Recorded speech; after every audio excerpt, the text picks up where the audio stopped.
E o que nós estamos fazendo é o seguinte, é criando as condições para, independentemente da quantidade, independentemente da origem social, independentemente do tamanho dos negócios, as pessoas tenham o direito de ter acesso ao sistema financeiro e pegar um crédito.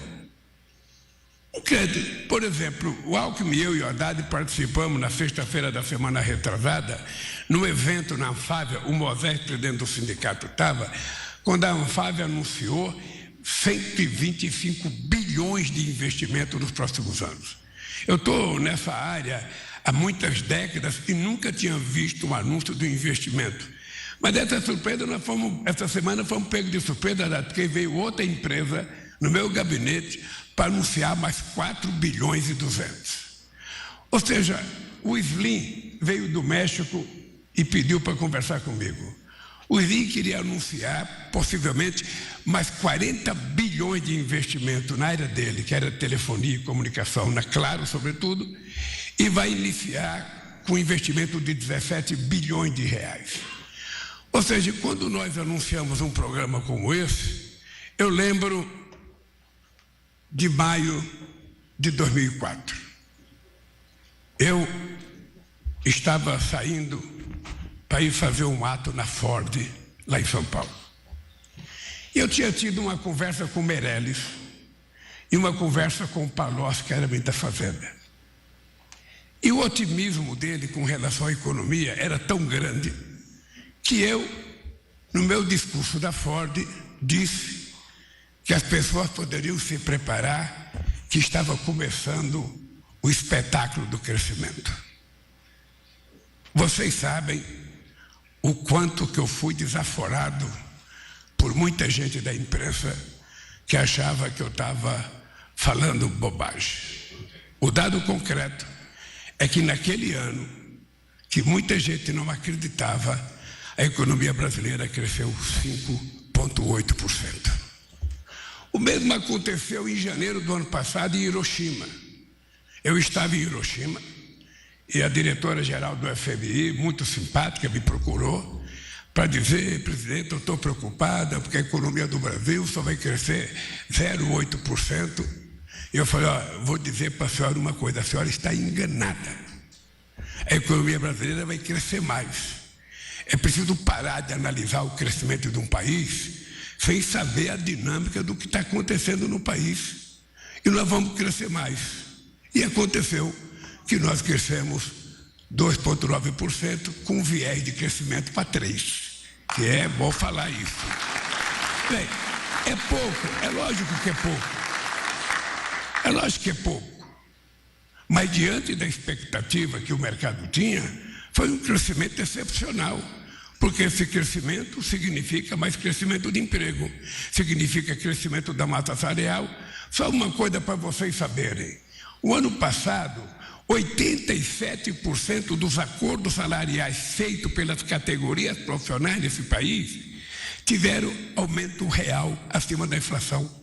Ao contrário de 2022 para trás, em que 90% do acordo eram feitos com aumento menos que a inflação. Ou seja, nem a inflação as pessoas tinham no seu reajuste. Isso é um sinal de que não é apenas eu que estou acreditando na economia ou o Haddad. É sinal que os empresários também estão acreditando, embora nem todos nunca falem para a imprensa. Empresário, Melim, tem uma dificuldade de falar bem de governo. Você não tem noção. Você faz uma reunião com os empresários aqui, você pode atender 99% da pauta que eles entregar. Quando eles saírem, que a empresa perguntar, e daí, tudo bem? Ainda não é suficiente. É assim. Mas também vale para os trabalhadores. Os trabalhadores apresentam uma pauta de reivindicação, 90 itens, a gente está tendo 89. Eles, quando começam a falar, eles não falam pelo 89 que a gente atendeu, falam pelo 1 que a gente não atendeu. Bem, e o que eu vou dizer agora para vocês, que eu quero saber como é que a imprensa vai tratar amanhã, porque eu vou ter um café da manhã com a imprensa, eu vou logo prevenir que eu vou ficar preparado. O que está acontecendo hoje, o que está acontecendo não é apenas um novo anúncio de política de crédito.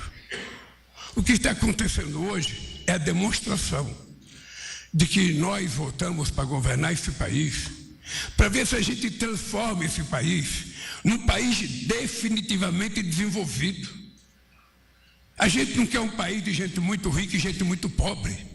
Se possível, a gente quer um país em que você tem uma classe média sustentável, que tenha um padrão de vida digno, decente, com escola, com cultura, com salário, que as pessoas possam jantar no final de semana num restaurante, almoçar, que as pessoas possam fazer uma viagem. É esse país que nós sonhamos. Nós não queremos um país que eternamente dependa de um Bolsa Família, que eternamente dependa de um Vale Gás. Enquanto a gente estiver dependendo disso, a sociedade não será uma sociedade de classe média, que esse programa dá um pontapé extraordinário. Esse programa dá um pontapé extraordinário. É colocar, Meli, uma coisa que eu aprendi há muito tempo atrás. É colocar dinheiro na mão do povo. Porque tem uma máxima que eu repito de vez em quando, e gosto de falar, que é o seguinte: muito dinheiro na mão de poucos significa pobreza, significa desnutrição, significa fome, significa favela, significa que a maioria não tem nada.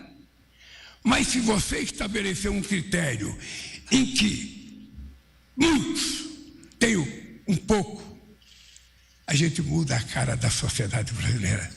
As pessoas não têm noção o que significa R$500 na mão de uma mulher na periferia de uma cidade dessa.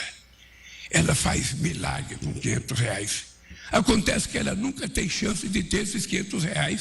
O que nós estamos querendo fazer é dar a todas as pessoas o direito de ter acesso. O Haddad sabe que me incomodava muito uma coisa que resultou nesse plano de crédito do setor imobiliário.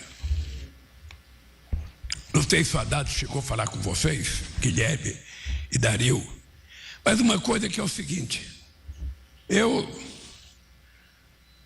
era metalúrgico, e o metalúrgico na minha cidade ganhava um salário razoável. Se ele tivesse uma profissão, ele ganhava 9, 10 mil reais, 8 mil reais. O de entrada deve ganhar uns 4,5, 5 mil reais. Então ele não está dentro do modelo de padrão de financiamento das casas do Minha Casa Minha Vida, porque o Minha Casa Minha Vida ele foi pensado efetivamente para as pessoas mais humildes, para as pessoas mais pobres que mais necessitavam. Já foram 7,5 milhões de casas, Meli, e já temos mais 2 milhões para fazer. E eu espero que esse país chegue um dia a ter o equivalente a 30% do PIB investido na construção civil. Eu espero que esse país volte a ter 20%, 25% de investimento do PIB no setor produtivo. O Haddad, a primeira palavra que o Slim me falou. O Slim é um dos maiores empresários do mundo. Agora não é mais, porque ninguém compete com essas empresas de aplicativo, né? Todo dia tem um bilionário novo. Mas o Slim chegou aqui falando: presidente, um país como o Brasil precisa ter pelo menos de 25% do PIB investimento, presidente. Precisa crescer o investimento. E é verdade, a gente não tem. Agora, a gente não tem por quê? A gente não tem porque possivelmente a gente não tenha feito a discussão necessária para a gente chegar à conclusão que ter. Aqui no governo federal é muito desagradável, porque tudo que você faz é tratado como se fosse gasto. Tudo que você faz. Não é possível. Olha, se eu tenho uma ponte e ela só cabe um carro para ir, um carro para vir, e eu quero aumentar essa ponte para fazer 2 carros ou 3 indo e vindo, essa ponte não pode ser considerada gasto. Ela vai aumentar o fluxo de veículos, vai aumentar o fluxo de carga, vai diminuir o tempo e vai gerar um dividendo para o país, vai gerar um lucro para o país. Olha, por que as pessoas acham que tudo que a gente faz é gasto? E isso inibe a gente. Porque a gente começa o nosso orçamento pensando no que você tem que deixar de reserva para pagar. É isso que acontece. A última coisa que a gente pensa é o que investir. Vai investir o que sobrar. E assim é muito difícil a gente imaginar, sabe, que a gente vai chegar no lugar que a gente quer com muita rapidez. A gente vai precisar de muito mais inteligência, de muito mais criatividade, de transformar um pouco em muita coisa. Que é o que está acontecendo, gente. Quem é que imaginava que a gente fosse aprovar no primeiro ano de governo uma reforma tributária nesse país? Quem é que imaginava?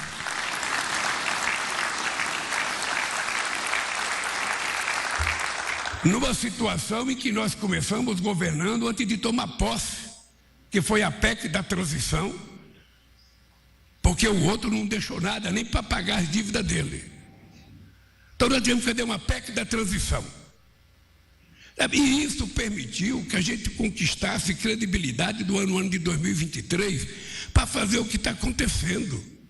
Num país em que o partido do presidente só tem 70 deputados em 513. Só tem 9 senadores em 81. Isso significa que o Alckmin tem que ser mais ágil, tem que conversar mais, o Haddad tem que, sabe, ao invés de ler o livro, ele tem que perder algumas horas conversando no Senado, na Câmara. O Hélito, o Rui Costa passa uma parte do tempo conversa com bancada A, com bancada P. É difícil, mas a gente não pode reclamar, porque a política é exatamente assim. Ou você faz assim, ou não entra na política. Ah, mas se o partido tivesse a maioria, seria tudo mais fácil. Engano. O Sarney foi presidente desse país no momento em que o PMDB elegeu 23 governadores de estado e 306 constituintes. E a primeira coisa que fizeram foi tentar diminuir o mandato do Sarney de 6 para 5 anos. Ele não tinha moleza, não, mesmo o partido dele sendo majoritariamente. Mas isso faz parte da política. E eu acho que a gente tem que gostar de fazer isso. Quem não gostar, não entra na política. Quem não gostar, não entra na política. Agora, é importante vocês terem clareza que a política é a arte que permite a gente conviver na diversidade com as pessoas com quem a gente tem divergência. Nós vamos mandar essa medida provisória. Eu estou muito otimista. Mas essa medida provisória, quando chegar no Congresso Nacional, tem 513 deputados. Nem todo mundo é obrigado a concordar com os nossos artigos. Tem pessoas que vão querer mudar. A gente vai xingar, a gente vai achar ruim, não. A gente vai ter que colocar o governo para conversar. E se for preciso de ajuda de vocês, para ajudar a conversar com os deputados. Porque senão a gente não aprova. E eu acho que sem crédito esse país não vai a lugar nenhum. Eu não quero nem falar mal de juros e outras coisas, porque senão a manchete do jornal será essa e não o programa Acredita. Então, como eu acredito não acredita, eu vou ficar só no Acredita hoje para dizer para vocês, hoje,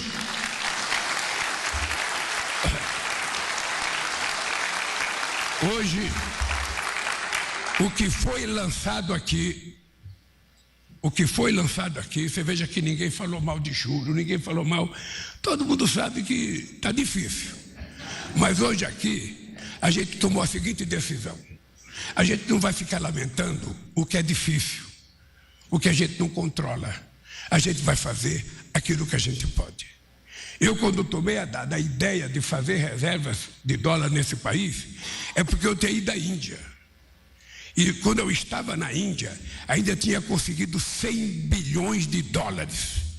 100 bilhões de dólares de reserva. E eu voltei no avião pensando, porra, o dia que o Brasil tiver 100 bilhões de dólares de reserva, a gente vai ser o máximo. A gente vai ser respeitado. Porque era vergonha, o presidente do FMI não recebia presidente do Brasil. O Malan, que era um homem respeitado, o Malan, coitado, passava horas em Washington e ninguém recebê-lo. Era humilhante, um presidente de um país do tamanho do Brasil. E eu falei para o cara, quando eu chamei o cara aqui, que era um espanhol chamado Rato, o nome era muito sugestivo, Rato. Eu chamei o Rato aqui, eu falei para ele, eu quero pagar a dívida do Brasil. E ele dizia, não, Lula, a gente não precisa. O FMI não precisa de dinheiro, o FMI confia no Brasil. Eu falei, mas eu quero pagar. Eu não quero ficar devendo. Minha mãe disse que a gente não pode dever, senão a gente não anda de cabeça erguida. E eu quero andar de cabeça erguida. E pagamos uns 30 bilhões para eles. Ficamos livres de cabeça erguida.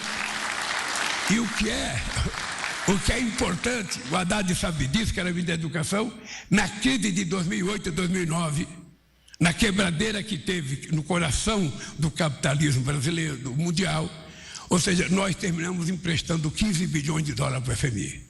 Tá? Nós deixamos de ser credor, de ser devedor para virarmos credor.